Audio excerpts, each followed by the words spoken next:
Hi, my name is Noelle Grant, and the night my family tore my music to pieces, it was on a cheap vinyl tablecloth that smelled like lemon cleaner and birthday cake.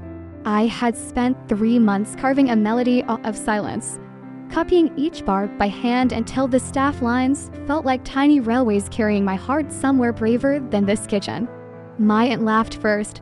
My brother joined. Someone said it looked like homework. Then my mother, who collects quiet disappointments like souvenir spoons, lifted the top page between 2 fingers.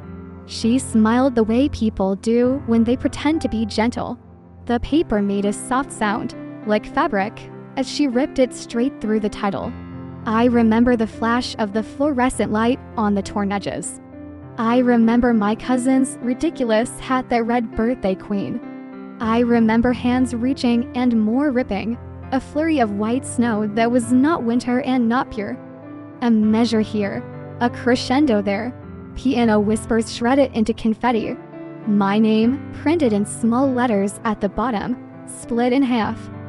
Somewhere between the sink and the stove, the life I was brave enough to admit I wanted became a pile of trash next to sticky forks. "You will never be anyone," my uncle said, almost kindly, as if a soft voice could make the sentence less sharp. "No one pays the rent with pretty notes. No one claps for girls like you. You cannot even look people in the eye." He patted my shoulder and called it love. Someone else said I should be practical. Someone else said I should get certified in something people actually need. I could taste frosting and humiliation together. My palms were full of pulp from a bar that used to be a violin entrance. Here is the part that still surprises me. I did not scream. I did not beg. I stared at the empty music stand in the corner and felt my pulse climb into my throat. But I did nothing.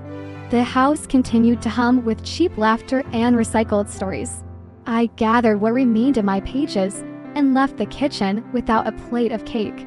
In my room, I pressed the biggest torn fragment against the window, letting the streetlight pour through the holes where notes had been. I tried to remember the melody. I tried not to forget how it felt when the harmony finally clicked last Tuesday during midnight, when even the refrigerator seemed to hold its breath to listen. But this is not the worst part. The worst part is that I believed them long enough to hide my face beneath the blanket and decide that maybe the world did not need my song after all. The second worst part is that I was wrong. There is a velvet curtain in this story. There is a stage that smells like dust and brass polish. There is a moment when the conductor lifts his hands and an entire room inhales at once. There is a melody I know by the shape of its spoons. By the time that curtain opens, it will be too late for anyone in my family to pretend they did not say what they said in a kitchen that forgot how to be kind. Have you ever watched someone destroy the one thing that kept you breathing? If you had 1 page left, would you forgive them or would you fight for your music? The story does not begin in the Velvet Concert Hall. It begins in a small, faded town where ambition is measured only in inches and dreams are mocked before they are spoken aloud. My house sat at the end of a cul-de-sac where the lawns were more weeds than grass, and the soundtrack of most nights was the flicker of television game shows. Music, to me, was not a hobby. It was survival. My world was not stitched with glitter or applause, but with headphones that crackled when I closed my eyes.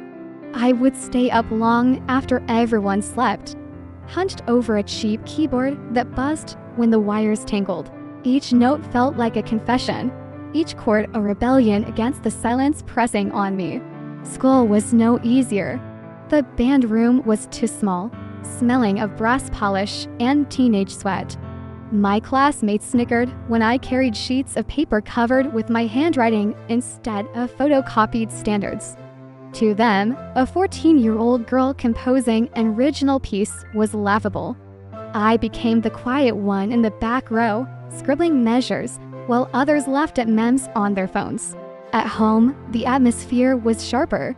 My mother worked double shifts and measured value in paychecks, not symphonies.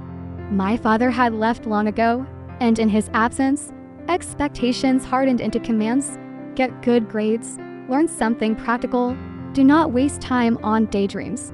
To them, my music was a distraction, a hobby too fragile to stand against the weight of real life. But for me, the setting of every day was always sound.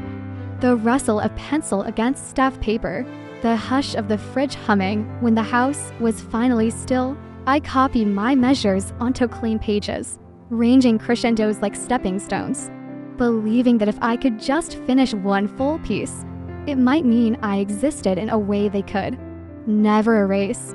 It was in this environment that the tearing of my sheets became more than humiliation. It was proof that my sanctuary could be invaded, that the very family supposed to shelter me had instead turned their hands into knives. They had not just destroyed paper, they had desecrated a language I had built from scraps of my heart. Still, I kept a small showbox under my bed filled with fragments, torn pages taped back together, pencils worn down to stubs. I carried melodies in my memory when the paper was gone, and though the setting of my life was small and remarkable and often cruel, it held the seed of something my family could never truly kill, the stubborn rhythm of a song that refused to die. The tearing of my music sheets was not a single event, but the climax of years of small humiliations that built up like static before a storm. That night, when laughter filled the kitchen and my carefully written notes scattered like trash, I realized my fight was not against strangers or critics, it was against the people who were supposed to protect me. The conflict was cruelly simple, my passion versus their disbelief. To them, my hours at the keyboard were wasted time, my pencil marks across the staves nothing but childish scribbles. They told me music was for prodigies, not for a girl like me with second-hand instruments and no conservatory connections. They reminded me at every turn that no orchestra would ever play the work of someone who barely had the courage to speak above a whisper. But I refused to stop. I taped together the torn scraps they left behind and wrote on the backs of old grocery receipts. When I ran out of paper, I hummed melodies into my phone late at night, terrified someone might overhear, yet desperate to let the ideas vanish. Still, every attempt to protect my music seemed to invite new ridicule. At school, when I shared a composition idea with a classmate, she laughed so loudly that others joined in. At home, my aunt found a folder of my drafts under the couch and held it up like evidence of a crime, calling me delusional. My cousin mocked me with exaggerated conducting gestures, pretending to lead an orchestra that would never exist. The worst cut came from my mother. She stood in the doorway one evening as I worked at the piano and said, without malice but with certainty, "This will never feed you. You are wasting yourself." Her voice was not cruel, but final, like a judge delivering a sentence. The conflict became a war of survival, their voices versus mine. And yet, in the quiet after midnight, I kept writing, because the silence inside me felt louder when I stopped. But every war needs a spark, and mine was about to ignite in a way no one in that small kitchen could have predicted. Before the night of the torn sheets, there were years of tiny betrayals that made the ripping feel almost inevitable. My family never truly believed in me, not from the beginning. When I was 7, I planked out a melody on a plastic keyboard from a thrift store. I begged for lessons, but my mother shook her head, saying lessons cost money we did not have. She told me to watch YouTube tutorials instead, as if greatness could be stitched together from scraps of free internet videos. At school, the injustice deepened. My teachers praised the students who could afford polished violins and private coaching, while I carried second-hand sheet music with frayed corners. When auditions came, my submissions were dismissed. I overheard one band director mutter that I had imagination, but not discipline, without ever hearing the full piece I had written. My compositions never left the walls of my bedroom. Relatives sharpened their words into daggers. Music is for people with connections. You'll never play at Carnegie Hall. You should study nursing, something useful, They turned every gathering into a stage for my humiliation. Once, at a family dinner, my cousin printed one of my drafts and passed it around like a joke, circling the mistakes in red pen as if she were grading me. Everyone laughed. I laughed too, because sometimes it feels safer to mock yourself before others can. Every injustice stacked upon the last until my passion became a quiet rebellion. I wrote in secret, treating each note as a protest against the certainty they tried to impose on me. But the cost of that rebellion was isolation. I was the girl who stayed in the band room during lunch, the girl who filled notebooks with notes instead of words, the girl whose own family believed she was chasing smoke. When they tore my sheets, it was not just one night of cruelty. It was the visible eruption of years of invisible scorn. It was the world confirming what they had been whispering all along, that my dreams were ridiculous, fragile, and unworthy of survival. But inside me, the injustice built a pressure that could not be contained. And in that pressure, something was waiting, something sharp enough to cut through the laughter. Something strong enough to echo far beyond the walls of that suffocating kitchen. The turning point arrived quietly, almost like an accident, after my family's laughter had faded into memory. I kept writing in secret. My scraps of melody grew into something larger, an overture stitched from fragments of pain and stubborn hope. I recorded a rough version on my battered keyboard and uploaded it to a small online forum where aspiring composers shared their work. I expected silence, or worse, mockery. But a week later, a message arrived. It was from a conductor named Elena Marquez, who worked with a regional orchestra 2 cities away. She wrote, "Your piece has a voice. It is raw, but alive. Would you consider letting us try it in rehearsal?" At first, I thought it was a scam. I reread the message 10 times, my hands trembling so hard the phone nearly slipped from my fingers. Could anyone truly want my music? Could anyone see value in what my own family had torn to pieces? I sent her the score, pieced together from taped fragments and written bars. Days passed. Then another message. "We are preparing to test it next week. If you are able, come to the rehearsal." Stepping into that rehearsal hall felt like entering another universe. The smell of rosin and polished brass replaced the stale odor of my family's kitchen. Musicians tuned their instruments with the ease of professionals. My pages, my fragile, taped together pages sat on their stands. When the conductor lifted her baton and the first notes filled the room, I felt my heart stop. The sound was mine, but magnified 1,000 times. The strings carried my sadness. The horns echoed my anger. The flutes held my fragile hope.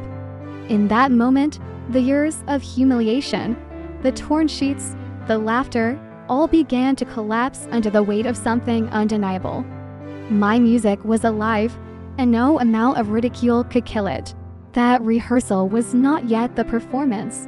It was only the spark. But I knew then that the melody they had tried to bury would rise, louder and brighter, on a stage that no one in my family could ignore. The night of the concert arrived like a storm dressed in velvet. The hall was larger than any place I had ever stood in, its chandeliers scattering light across rows of polished wood and red velvet seats. My name appeared on the program in tiny letters, almost hidden among grander pieces by renowned composers. But to me, it burned brighter than any neon sign. I sat near the back, my ticket crumpled in my hand, my pulse pounding louder than the murmurs of the crowd. My family was there too.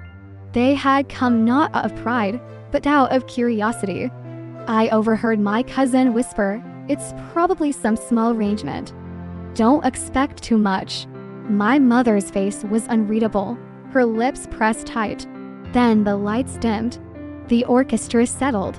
The conductor raised her baton. Silence swept the room like a tide pulling back before a wave. And then my music began.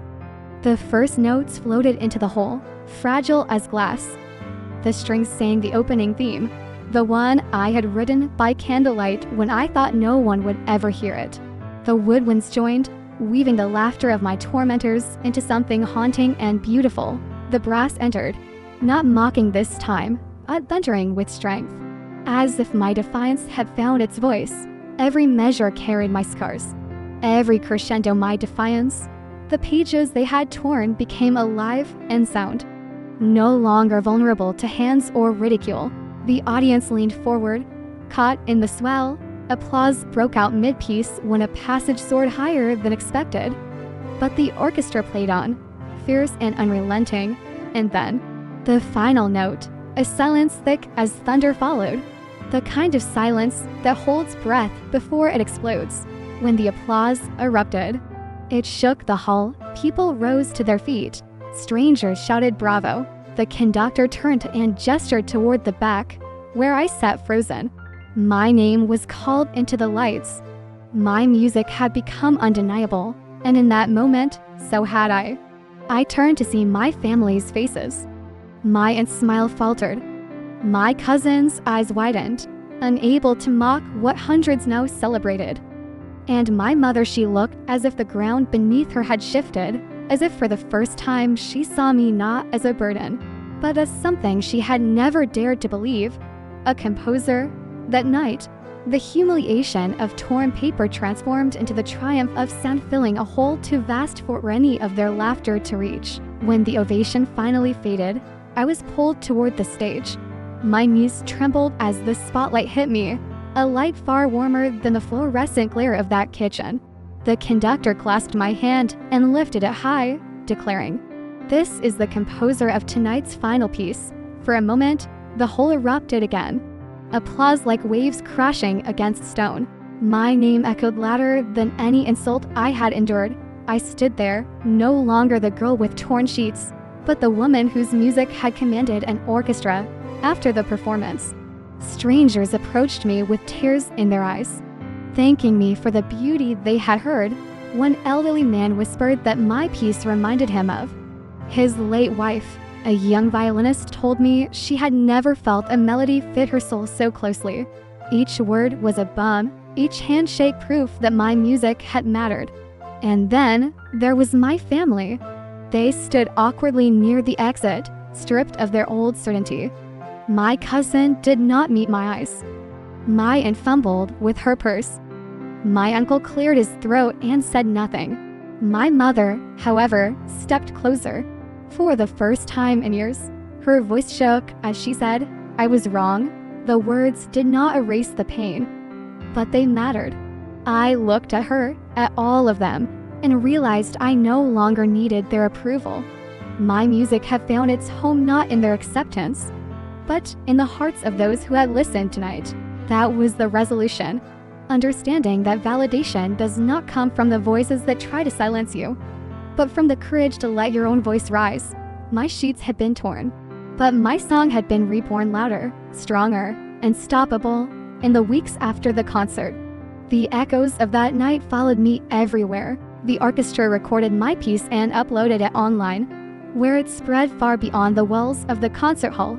Messages poured in from strangers across the world, musicians who wanted to play it, students who wanted to study it, listeners who said the melody had carried them through grief or given them courage. For the first time, my name appeared in articles and reviews. A critic called my work an unpolished diamond, emotional, unforgettable. Another wrote that the piece sounded like pain turning into freedom. I printed those words and pinned them above my desk, a shield against every insult I had ever swallowed at home. The atmosphere changed, though not overnight. My cousin no longer mocked me, and my aunt grew strangely quiet in my presence. My mother began to sit near my piano in the evenings, not speaking, just listening as I composed. Sometimes she would hum along, softly, as if trying to stitch herself into the music she had once torn apart. But the true aftermath was inside me. I no longer hid my scores in shoeboxes. I no longer wrote in secret. I walked into each rehearsal hall with my head high, knowing that my work deserved to exist, to be heard, to be played. The shame they had planted in me could not survive the applause of strangers who became witnesses to my truth. I learned something vital. Passion, once ignited, cannot be destroyed by laughter or even by betrayal. It only waits for the right moment to break free.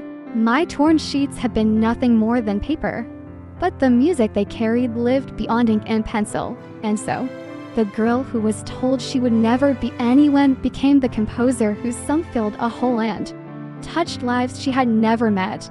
The orchestra did not just play my music, they played my survival, my vindication, my triumph. Because sometimes, the very notes others try to silence become the loudest symphony of all.